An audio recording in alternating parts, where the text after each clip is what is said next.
Hi, my name is ColdBeer, and let me tell you about strange horticulture. I tried the game several years ago for a few minutes, but I never actually played it, so I decided to test the waters a bit more. So long story short, it's a game about a shopkeeper of plants. That's you, of course. And most of these plants are not some simple things that grow in real life, like in your grandma's garden or on your dirty socks. I don't judge, but they are magical in every way possible. Some open locks, some let you talk with spirits, some just makes you high, and some bring unspeakable horrors to a world you live in. Anyway, you inherited the store, but you have no knowledge of plants. So what is the worst that could happen, right? Like when your customer asks for one plant to grow some part of his body, but instead you give him something that makes the part smaller, or worse, disappear completely. That would ruin your reputation a bit, right? So because of that, you have the book. A very vaguely written encyclopedia with only slightest hints about the plants you own. Let's imagine this book being about animals instead of plants, and you wanting to find a creature instead. Let's say you find a picture of an animal's balls. Yeah, not the whole animal, no, only balls. And a vague text about an animal smelling of a wet cat and being covered in an orange fur with unspecified color stripes. The picture would be black and white, of course.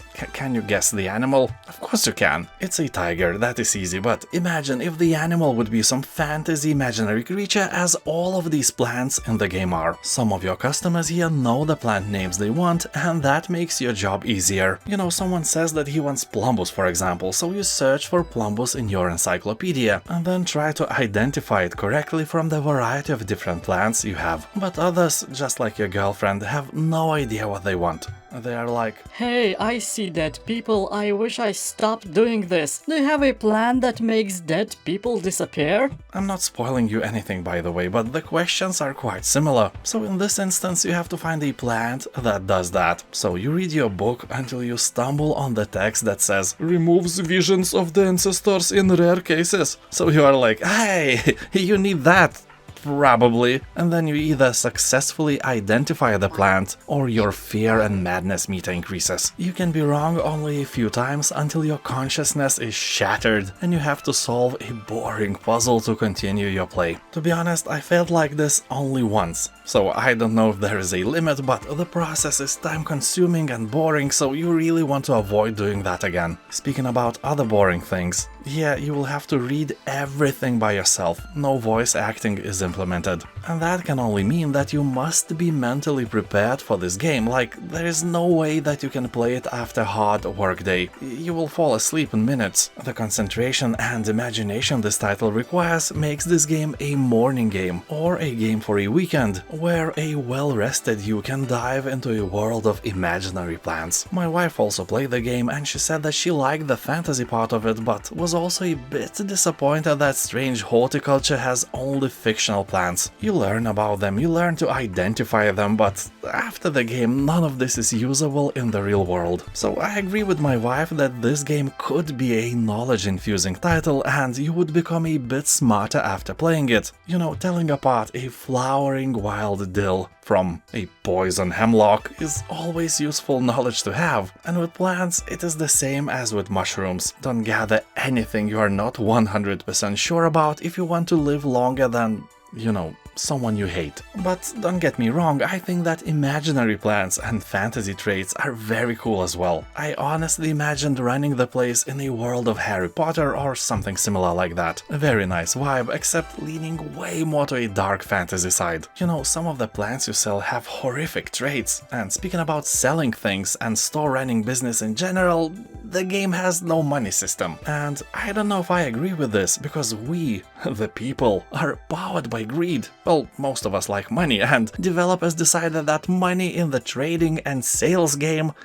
it's not a very important thing. Like, it would be just a necessary distraction or something. Maybe. But as a plant shop owner, I want my money. Now I feel like giving up my vegetables for free. How do I feed myself? How do I feed my children? For example, there is one customer that is very rude, and I sell him stuff anyway. In the real world, if you are rude to me, you pay double or you go go out empty-handed, but here I just sell stuff for him without any consequences. In the real world, a long time ago, I worked in the framing salon for a year and a half. You know, I framed people for crimes they never did, they went to jail, and I got paid by the real villains. Nah, I'm kidding. I was a consultant who helped to choose custom frames for pictures. Yeah, I know all that stuff, hundreds of different frame baguettes and where they go and why. It's real science, believe me. It was a very interesting job, and the price for the services for my customers always reflected on how they looked, talked, and how they were treating me. If they spoke my language, if they were polite, that is an instant minus 10% discount on everything, without even telling them. If their clothes were new and expensive, the services were instantly 15% more costly. You show off your money, you lose your money. Golden rule applies everywhere. And if they were rude, oh boy, rude people had to pay almost twice. Or of course, they could sit for 50 minutes in a traffic jam and try another framing salon. It's their right all in all. I just don't think another place would treat them differently. Small places have this incredible freedom of choice that no supermarket has. And it seems that casual customers often have no idea about that. I can tell you the secret. Almost every consultant in small stores can give you a discount. You just have to be polite with a smile and then just ask for a discount. Consultants usually get a percentage from the amount they sell, so if they do a discount for you, they lose their own money as well, not only the owner's money, so you have to actually earn it. But you can bring some chocolate for the one you buy often from and you will save big time in the long run. So money was one of the most important factors in a shop like that, and Strange Horticulture just ditched the cash in the name of storytelling.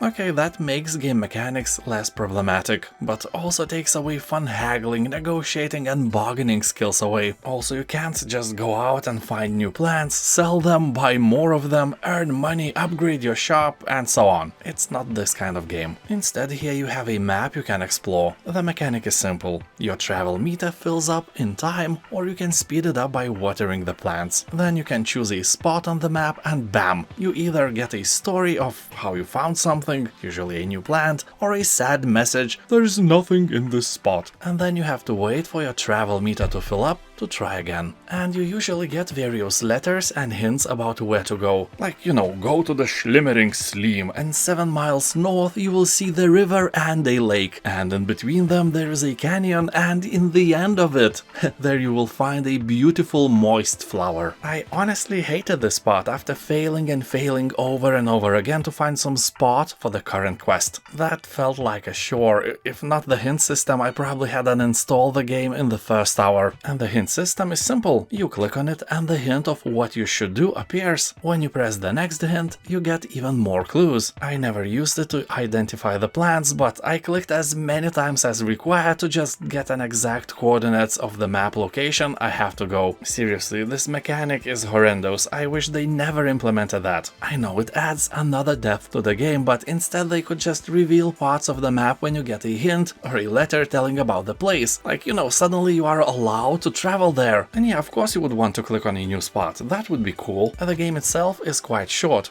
I can see that people say that they finished Strange Horticulture in 5 hours, but that sounds like a very rushed experience. It took me way more. The game is segmented into 16 days, and during every day you have to deal with customers, identify plants and explore the map. And I remember that on day 7 I already had around 4 hours of gameplay. So I don't know at what speed people play these games, but I definitely don't rush like that. I like to think, to read, to plan my journey and all that. And in Strange Horticulture that is important. Here you can get 1 out of 8 endings at the end. That is nice, although you will never play it twice, because you will remember a lot of plant names and what they look like, and the key of this game is being this plant detective, to identify stuff using your extraordinary deduction skills. So replay value here, 0, just like the amount of money in your savings account. Anyway, is this game still relevant and cool? Yes, I would give Strange Horticulture 8 ColdBeers out of 10. I hated the map, I wish they implemented a voiceover, and I was a bit bored towards the end. It could have ended on day 12, that would be way more in my valley. Everything else, absolutely awesome. Also on Steam it has an overwhelmingly positive review score, so you may like it even more than I do. Although rather than buying it on Steam, Steam, use my affiliate link to GOG. This is way better choice. On GOG you can play all your games offline. You can even download installers and put them into a flash drive. You own those games. And if you like strange horticulture, check out their newest game, Strange Antiquities, as well.